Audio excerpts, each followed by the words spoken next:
Hello, hello, and welcome back to Breaking Blonde. It's hard to believe. It is episode 7, guys. We are here.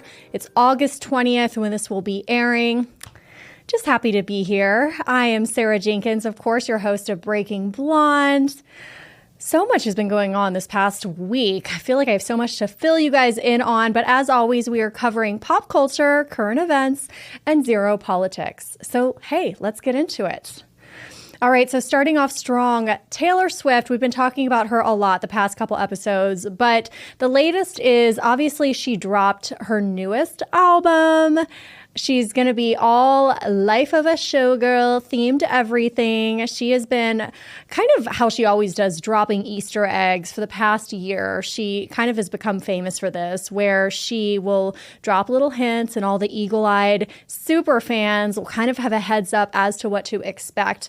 I think that this time, I love her. I wouldn't call myself a super fan, but some people say they've been, locked in and noticing things like orange color that she had dropped, which is going to be on the cover of the album for the past year. It doesn't feel like it's been that long since she had her last album. I think it's been a couple years, but she also is now rumored to be about to have a Las Vegas residency at the Sphere. We talked about this a couple episodes ago. I was saying I'd love to see her there. I was also talking about Jessica Simpson, who I did recently see, more Vegas news. I think she has a 1 or 2 night performance at Planet Hollywood, which is one of my favorite other places in Vegas to see people perform. I've seen Britney Spears, Pitbull there. I'm trying to remember a couple other concerts, but it's awesome. The Sphere, of course, is my favorite. It's the newest. It's just incredible. I saw Backstreet Boys not too long ago there. So that completely seems like a place that, I'm not surprised to hear that she is rumored to be performing there or in talks to.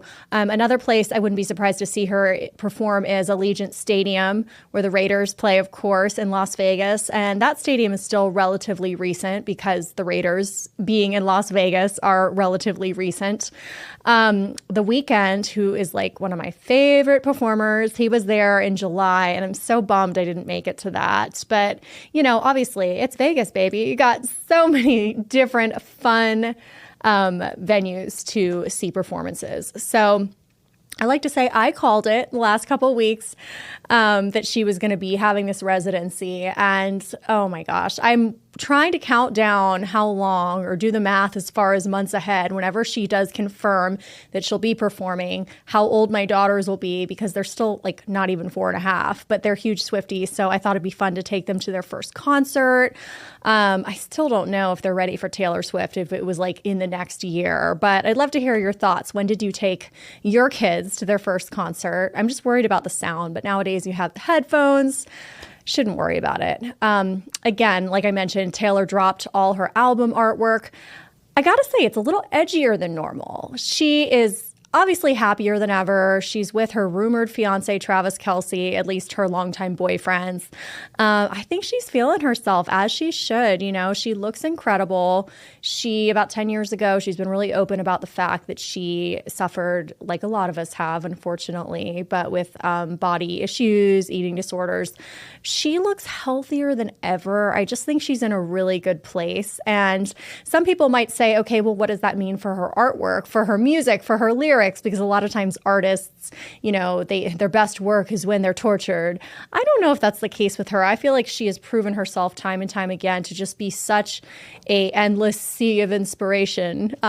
She's so creative. And so I think it'll be so fun to hear whatever new song she drops, the life of the showgirl theme.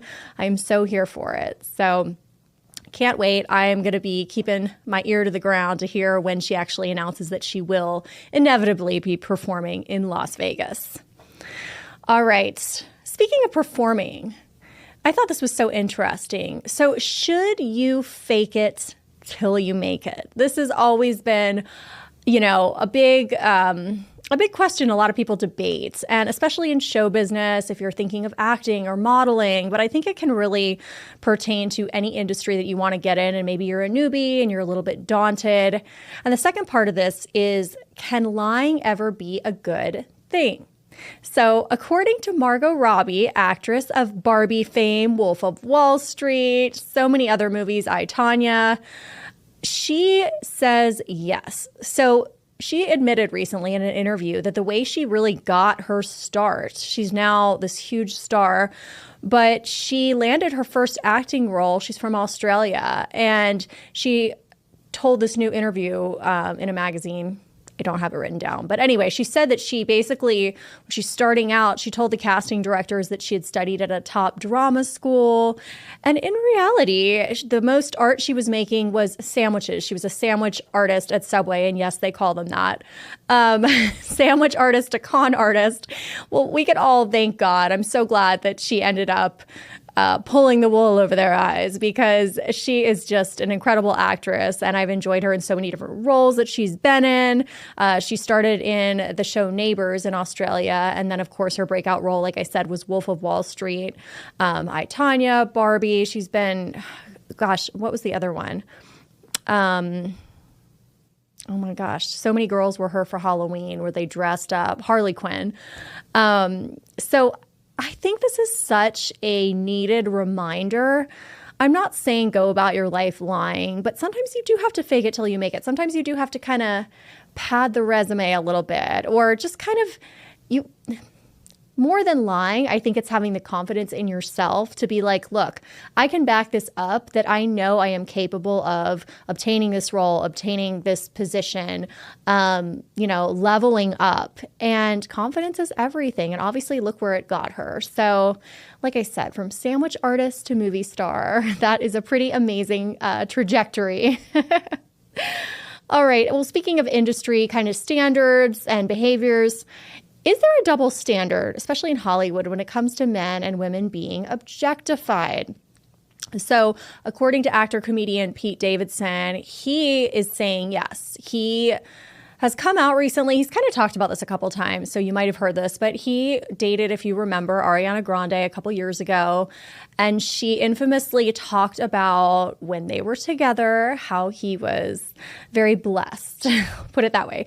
So he basically is saying later, he is now dating someone else. He's dated quite a few high-profile people. He's famous himself, obviously. He's been on SNL, a million things, but it feels like forever ago, but it really wasn't that long ago when he was dating Ariana Grande. And her talking about their sex life, he's saying he felt like this piece of meat. He felt objectified. He said he hated public discourse on his anatomy. And, he was recently on a podcast with Charlamagne the God, who is a rapper artist himself. And they were just talking kind of about Pete's life. And I just thought it was an interesting topic, because you hear so often, of course, about women, and I'm fully supportive of let's not objectify, let's be respectful, let's, don't kiss and tell if you've dated someone, or whatever both parties are comfortable with. But I do think that we haven't really heard as much this side before of a guy being like, look, I was embarrassed of people being obsessed with this. And he felt like he said to Charlamagne that it almost eclipsed all of the things he had worked for. And in the interview, Charlamagne the God kind of teased him. And I feel like he said what a lot of people are thinking. It's like, well, you got to be with so many beautiful women, and they're all saying, you're amazing in bed. And he, of course, he laughed. I mean, he's a comedian. He has a sense of humor. But he was like, no, I get what it sounds like. But then he doubled down. And he's like, I just want to be known and recognized for all the hard work that I've made as a comedian. And I don't want that to be in the headlines as much as everything else that I've done. So I thought that was such a valid point. And I know we can still roll our eyes a little bit and laugh, but devil's advocate, if a woman was in the same situation, and that's kind of what he was saying, we wouldn't have that same reaction. We would be like, look, no, don't kiss and tell. That's disrespectful. And so I think that's one overall take, I think, in our society, is that men are now speaking up too if they feel like they're objectified. And I'm for anyone, if you're uncomfortable, man or woman or whoever, just be respectful, bottom line.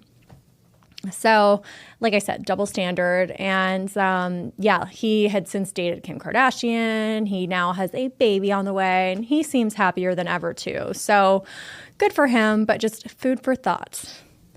All right. Well, speaking of food for thought, this one just, I so want to know your opinion. So Say that you and your husband have been planning your wedding for months, maybe years. You guys are up at the altar. You're in your gorgeous gown. This is from the woman's perspective, obviously. And you're looking at your husband-to-be, your fiance, and he's about to recite the vows. He's up at the altar.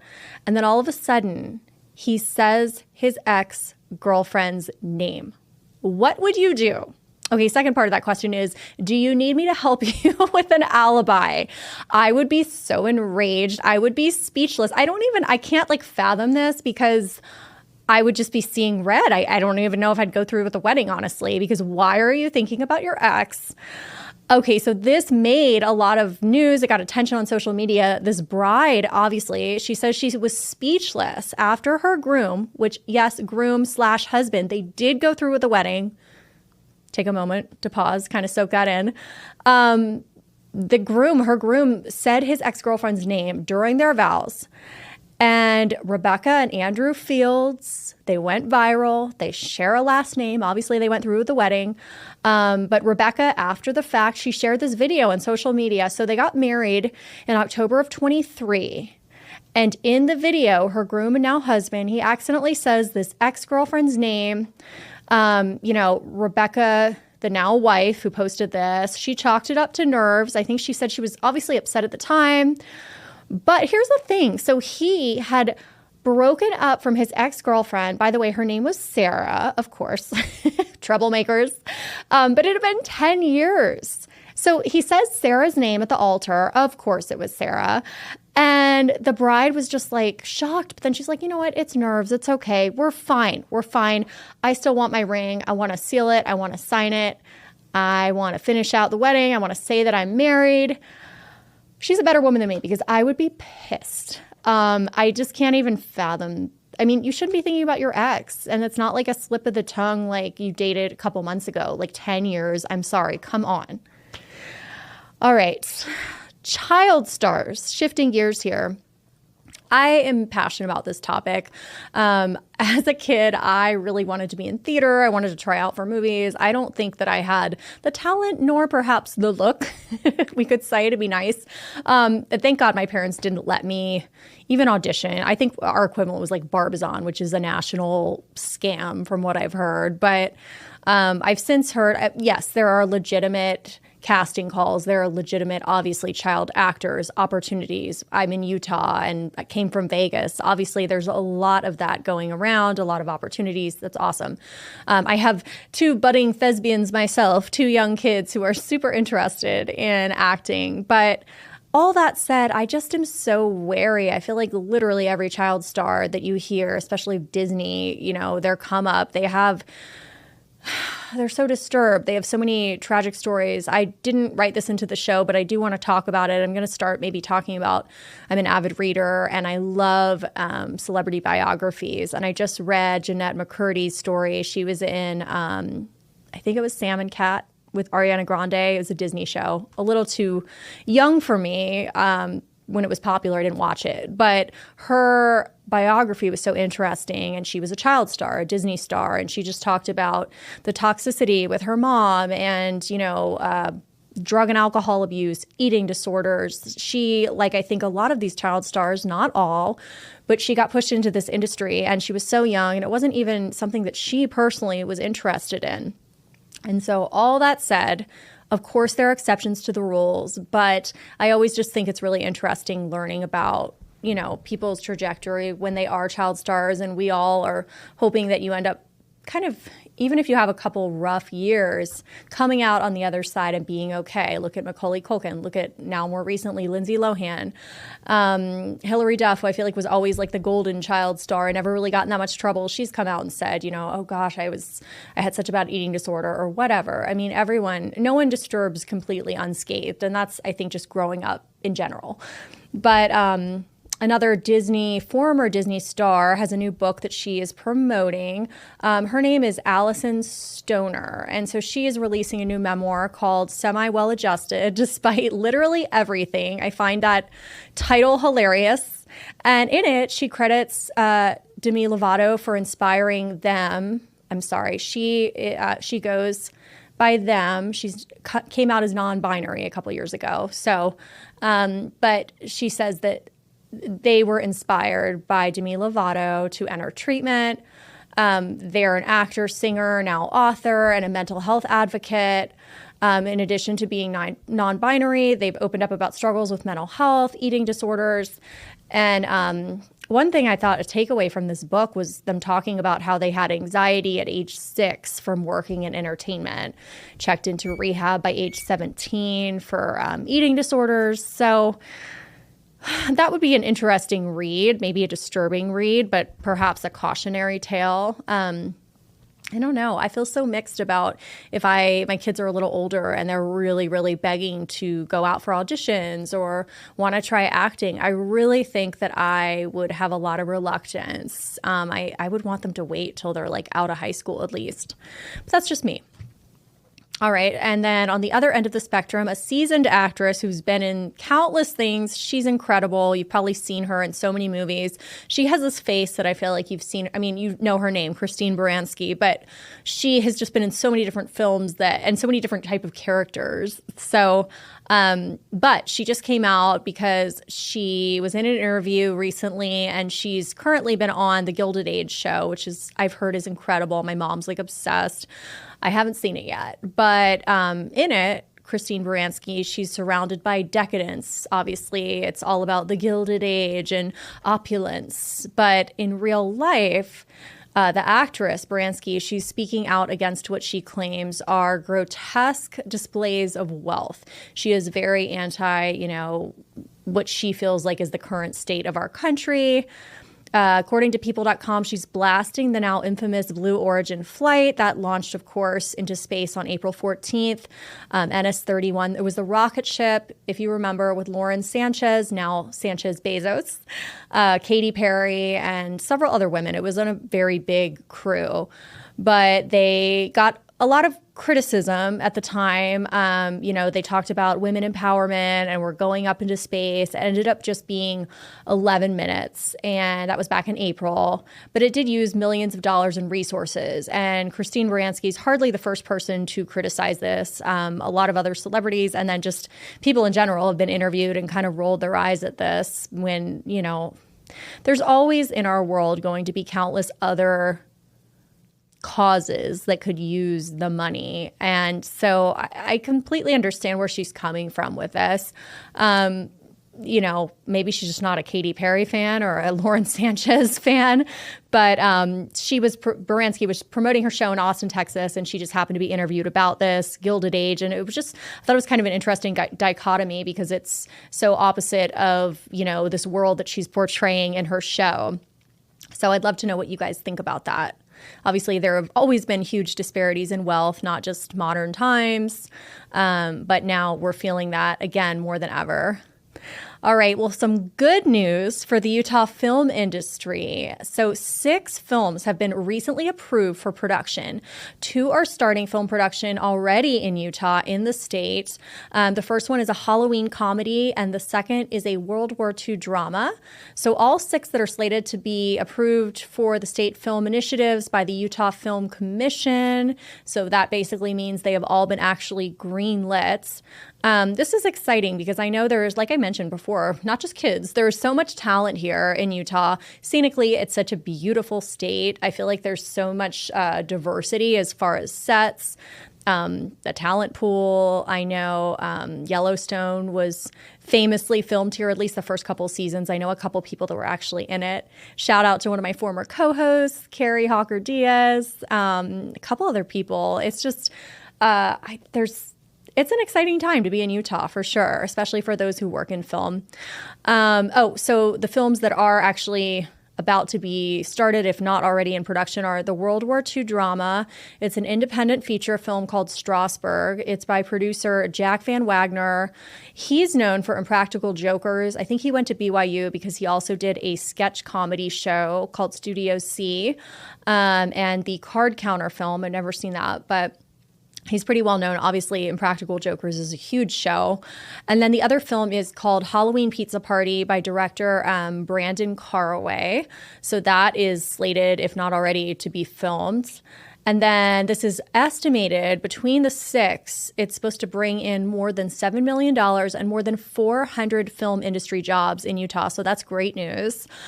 The other shows that are in production are season 5 of the Disney Channel's Mystery at Bring Frog Ranch, and season 2 of Navajo Highways is filming here too. So I think this is all just to say, like, Utah is it. It's been it, but more and more, I think, or conversely, less people and less things are being filmed in LA. The film industry is no longer just centered in LA. You know, it's been Utah, it's been Vegas, it's been Atlanta for a while now, it's been Montreal. You know, it's just going to continue. I think more and more of the technology in this digital age, and then the talent pool, and then also like the red tape that certain states have that others don't.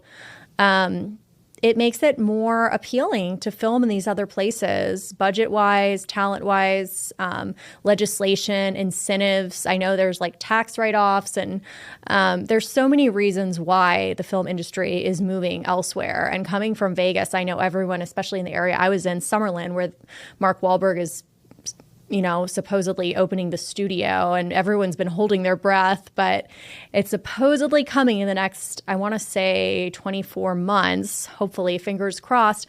That's going to be a huge deal for Vegas people too.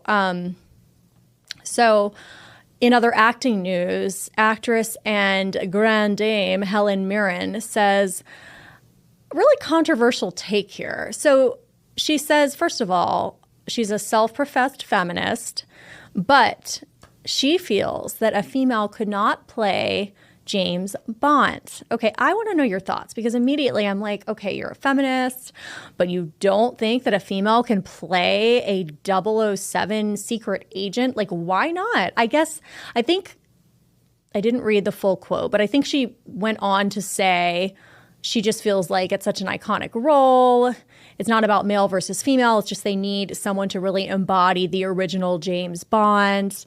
There have been so many remakes recently that it's like, of all the remakes, to say you can't see another gender, I so strongly disagree. Maybe change the name, but nothing to me is more modern than a badass secret agent as a female. And actually, my bigger issue, is every movie is about a secret agent, FBI spy, CIA. Like, enough already. My husband laughs because that's his favorite genre, but I swear, if I see another FBI spy agent, Russian on the loose, I'm secretly from Russia, I'm secretly in the CIA, I don't need more of these films. I'm so over them. I just need more like early 2000s rom-coms to come back. Please and thank you. But if we're going to have another 007, let's have it be a girl. Okay, end of my rant. All right, I am not a big celebrity crush person, but one of my favorite shows, actually so much so that their music was featured in my wedding almost 8 years ago, was Game of Thrones. Kit Harington, of course, aka the Jon Snow.